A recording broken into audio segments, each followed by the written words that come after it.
Holst. Topic.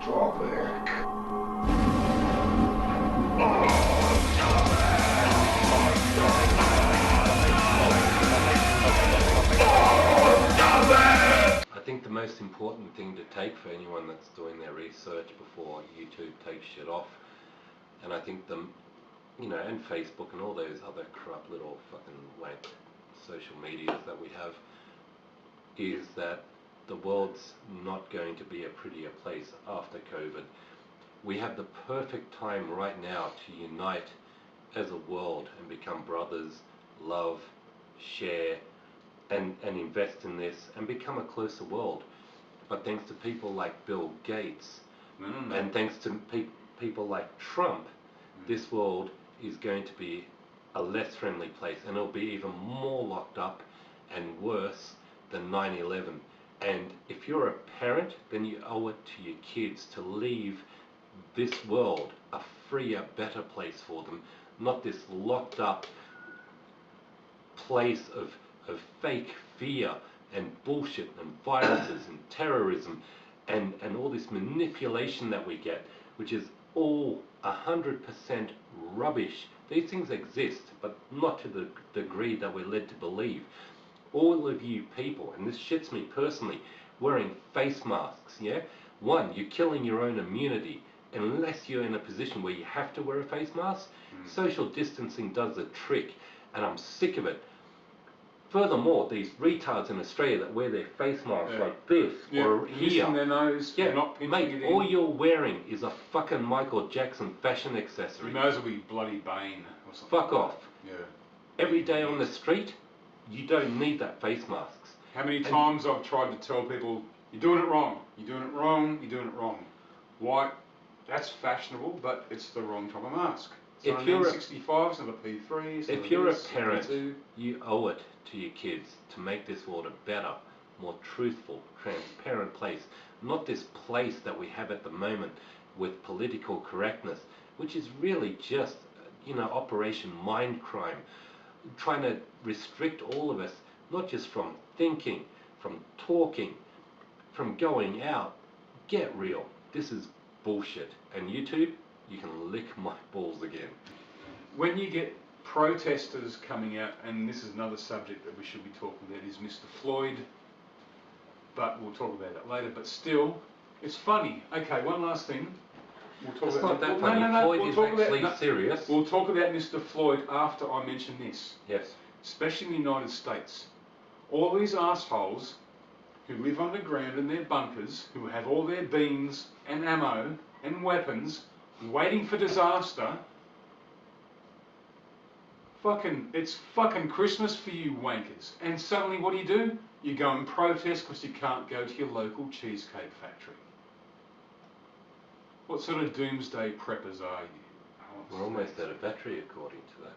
So we need to wrap it up after this. Really? Okay. Mr. Floyd. Mr. Floyd, not who was badly... be mistaken with Pink Floyd. Who was, if you're going to be going about that, who was badly restrained in a gutter with his knee to his neck. Now, Oliver and I, we are trained restrainers. We know how to restrain people. Physically. And that was not the way it went.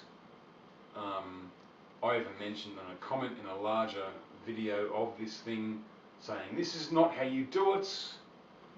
I don't normally do this, but I really wished I could have jumped through that video and stopped that asshole from getting his knee off his neck.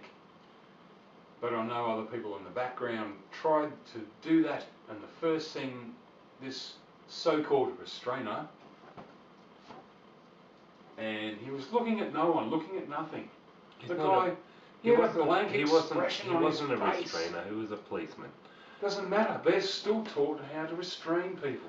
Okay, so... in more cases, No, but not professionally. So here's my biggest gripe and shame. I taught Simon how to restrain. Yes. I've taught thousands of people how to restrain physically with dignity involved and without killing them more appropriately. I've restrained more people than I can even possibly hope to remember. And people who are in more agitated States, drug-related, psychotic-related, psychosis-related, it doesn't matter. Window of safety. Yeah. Do not restrain around here.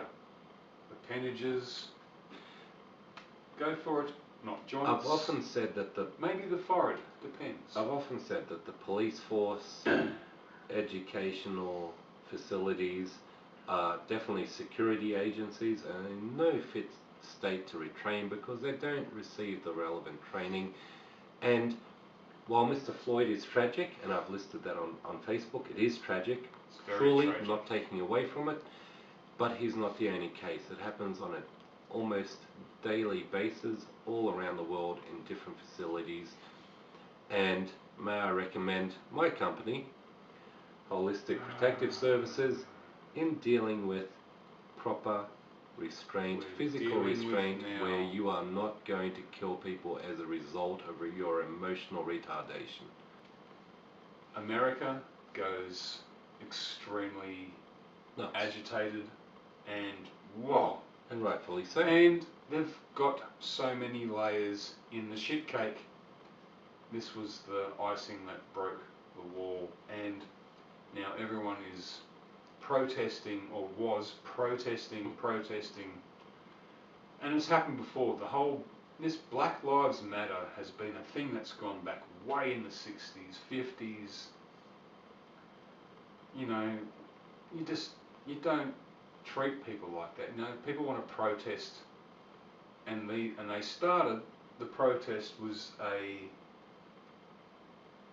Rodney King was another classic example. Exactly. The cops have gone berserk. Exactly. So the interesting thing, what I teach people, and what I've taught people for the last 20 years, is that aggression will only ever be met with aggression. That's right. And you can't let those emotions ride high. You've got to have a little bit of emotional intelligence, is what they call it. I say that, you know, it's all about the brain regressing in these heightened situations, and it's a physiological fact. It happens to everyone. The brain just simply regresses. And if we go, and worse than that, in some cases, freeze. So life isn't that hard. We need to pay attention to cues. We need to remember, you know, to be respectful and compassionate. It doesn't matter at the end of the day. Anyone, and I've had more people trying to take my life and or try and attack me for whatever reason that they feel they need to. And that's the point. There's a perceived need which we need to try and meet. If we can meet that in a dignified fashion, there's not even a reason to put hands on. In the extreme circumstances where the brain's not making sense for whatever reason, I'm not judging whether it's, you know, drugs or you know, disabilities, you can still make your way around that. And in a worst case scenario where you have to put hands on to protect that person and or others around them, there's ways of doing it safely. Right. They're not just riding. And you've got to alleviate the pain that those riders are feeling. And sending a group of thugs in isn't going to solve that problem. That's the thing. The thugs just infiltrated themselves in there, and you can't stop just them. You can't find them, even though they are the guys in all black and they're mainly white. Mate, it's not just. And they're just. It's not just the rent-a-crowd. I'm talking about the police forces. Yeah. Oh, the cops are just as bad. But then some cop. Hey, there was one cop who took all his gear off and said, "Fuck it, I'm fighting with you." Did you see him? No, but I have seen a distraught child, what appeared to be a child, hugging a police officer, going, "Fucking thank God." What's going on? Yeah. So, like, where's my parents? I don't want to label everyone, but you can't have uneducated police thugs meeting rent-a-crowd. No, it just doesn't work. A war, right? So we need to educate the people that are trying to control the crowds, that are trying to restrain people. And hosing people down, using pepper spray, etc., has proven non-effective again and again. But people don't want to sit back. and listen. People don't. They don't want to sit back and listen. It's been done. It's been a tried and trusted non-event. Sit back and listen to me. We'll talk about this. No. All they want is action, and they want stuff now. Mm-hmm. This is human nature throughout history. And I agree. It doesn't matter. It's nice what you're saying. It's good, but no.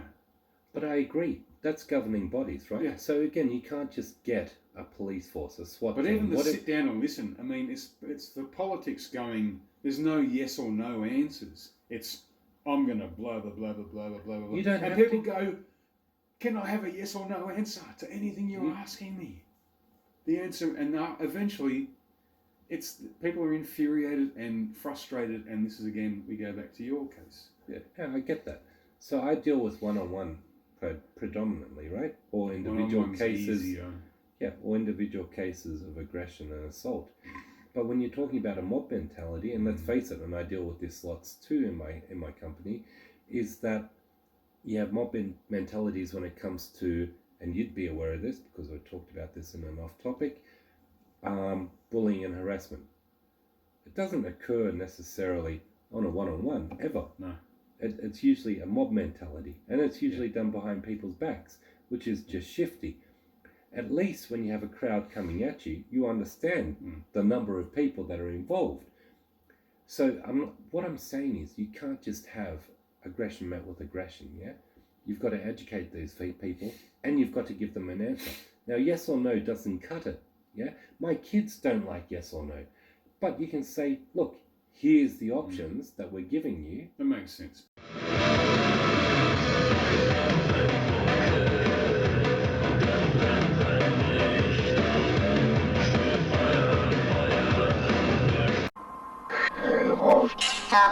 Topic.